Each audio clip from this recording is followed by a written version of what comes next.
আসলে দেখেন, আমি যেটি বলবো যে সালমান শাহকে হারানো বাংলা চলচ্চিত্রের জন্য একটি কালো অধ্যায়। এটি কিন্তু আমাদেরকে এই যে সময়ে আমরা হারিয়েছি, এটি সত্যিই সালমান শাহর মতন একজন গুণী শিল্পীর শূন্যতা বা এত অল্প সময়ের জনপ্রিয়তা, এটি কিন্তু অস্বীকার করার কোনো সুযোগ নেই। আরেকটি বিষয় দেখেন যে এখানে আমরা দেখেছি যে গত কয়েকদিন আগে আমাদের বাংলাদেশ চলচ্চিত্র শিল্পী সমিতির সদস্য, জনপ্রিয়ই বলবো, তিনি খল অভিনেতা ডন ভাই গ্রেফতার হয়েছেন সালমান পারপাস। তো সেই জায়গা থেকে আজকে যে প্রশ্নটি আমাকে করেছেন সালমান শাহ ডন গ্রেফতার, এটি নিয়ে আমি যেটি বলবো যে আজকে যেরকম ডন ভাই আমাদের বাংলাদেশ চলচ্চিত্র শিল্পী সমিতির রানিং সদস্য, তদ্রূপ বাংলা চলচ্চিত্রের ক্ষণজন্ম চিত্রনায়ক স্বপ্নের নায়ক সালমান শাহ কিন্তু বাংলাদেশ চলচ্চিত্র শিল্পী সমিতির সদস্য ছিলেন। তো এখানে যেটি হচ্ছে যে আসলে আইনের গতিতে চলবে, আইনের ঊর্ধ্বে কিন্তু আমরা কেউ না। আইনের প্রতি আমাদের প্রত্যেকটি মানুষকে শ্রদ্ধাশীল হতে হবে। আর একটি বিষয় হচ্ছে যে দেখেন যে আজকে ডন ভাই গ্রেফতার হয়েছেন, ডন ভাইয়ের জায়গা থেকে তিনি তাকে নির্দোষ দাবি করছেন। আবার সালমান ভাইয়ের পরিবার থেকে বলা হচ্ছে যে তার এটি সেই জায়গায় অভিযুক্ত করে কিন্তু আমরা প্রায় 1-1.5 বছর আগে দেখলাম যে আবারও নতুন করে গত পিবিআইয়ের মামলাকে অপেক্ষা করে, অর্থাৎ পিবিআই যে রিপোর্টগুলো দিয়েছিল সেটি হচ্ছে, আমি যে স্টাডি করেছি বা আমি যে দেখেছি বিভিন্ন জায়গায়, বা পিবিআইয়ের যিনি প্রধান ছিলেন তৎকালীন সময়ে, ওনার একটা ব্রিফে আমি দেখেছিলাম যে তার যে রিপোর্টটি ছিল সেটি হচ্ছে যে তিনি করেছেন। তো সেটার প্রেক্ষিতে কিন্তু আবারও নতুন করে মামলা দাখিল করেছেন সালমান শাহর পরিবার থেকে, মামলা দাখিল কিংবা আপিল করেছেন এরকম। সেটি আবার 11 জন সম্ভবত আসামি করে সেখানে মামলাটি দেওয়া হয়েছে। তারপরে শুনলাম সেটি রমনা থানায় সেটি হস্তান্তর করা হয়েছিল তদন্তের জন্য। তারপরে স্কার্টন 132 নাম্বার যে বাসাটি, যেখানে আমাদের এই মহানায়ককে আমরা বা তিনি পৃথিবীর মায়া ত্যাগ করেছেন, সেই বাসাতেও আমরা দেখেছিলাম যে পুলিশ ইনভেস্টিগেশনে এসেছে। তো যাই হোক, যেটি হচ্ছে যে আসলে আমি একটি কথাই বলবো যে আমরা আসলে একটি অবসান চাই, একটি সমাধান চাই।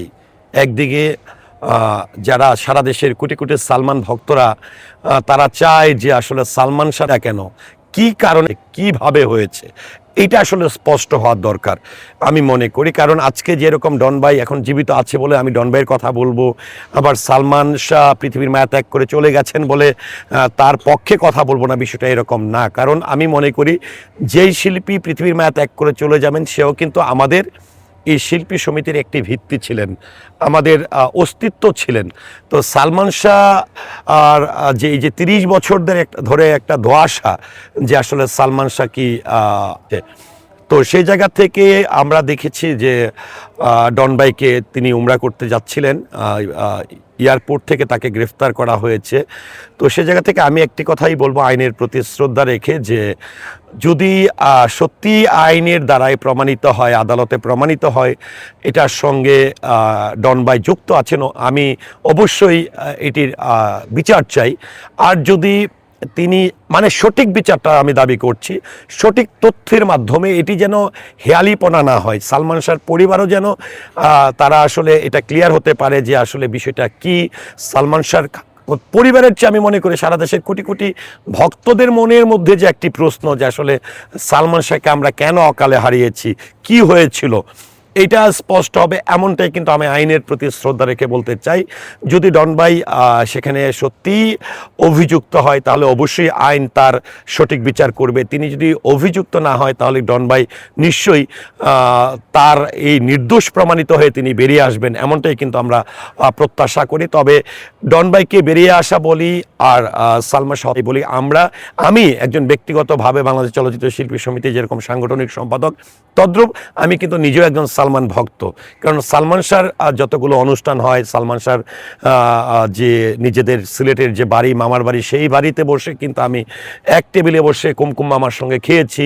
আমি যখন সিলেটে যাই বা জাফলংয়ে যাই, তখন হজরত শাহজালাল রহমতুল্লাহের মাজারে কিন্তু যে তাকে সমাহিত করা হয়েছে, সেখানে কিন্তু কবর জিয়ারত না করে আমি কখনোই ফিরিনি ঢাকায়। তো সেই জায়গা থেকে আমি চাই যে সুস্পষ্ট এটির একটি সঠিক মানে কি হয়েছে সালমান শাহর, কেন তাকে অকালে আমাদের হারাতে হয়েছে, এটি বেরিয়ে আসবে, এমনটাই কিন্তু আমি প্রত্যাশা করি। দেখেন এটি আমি একটি বিষয় হচ্ছে কি, যখন আপনি দেখবেন যে আজকে যেহেতু আমি বাংলাদেশ চলচ্চিত্র শিল্পী সমিতির সাংগঠনিক সম্পাদক, আপনি আমাকে প্রশ্ন করলেন যে আসলে ডন ভাইয়ের গ্রেফতার নিয়ে আমাদের শিল্পী সমিতির থেকে কিছু করার আছে কিনা। একটি বিষয় দেখবেন, যে কোনো জিনিসের যখন মামলা চলমান থাকে, সেটি হয় জমি জমা নিয়ে হতে পারে, লেনদেন নিয়ে হতে পারে, যে কোনো বিষয়ে, যখন যে কোনো বিষয়ে আমাদের মতন যারা সাংগঠনিকভাবে কাজ করি বা সংগঠন বলি বা ব্যক্তি বলি, যারা বিচারক থাকেন নর্মালি, সেটি যদি আমি একদম গ্রাম্য ভাষায় বলি যে পাঁচজন যেটাকে বলা হয়, দেখবেন আদালতে যদি চলমান কোনো মামলা থাকে তখন কিন্তু দেখবেন যে আসলে পুলিশও কিন্তু অনেক বিষয়ে নাক গলায় না, তারাও তো আইনের লোক। তো সেই জায়গা থেকে আমি মনে করি যেহেতু মামলাটি চলমান আছে, আদালতে আছেন, সেক্ষেত্রে আইনের প্রতি শ্রদ্ধা রেখে আইন যা করবে সেটাকে আমাদেরকে মেনে নিতে হবে।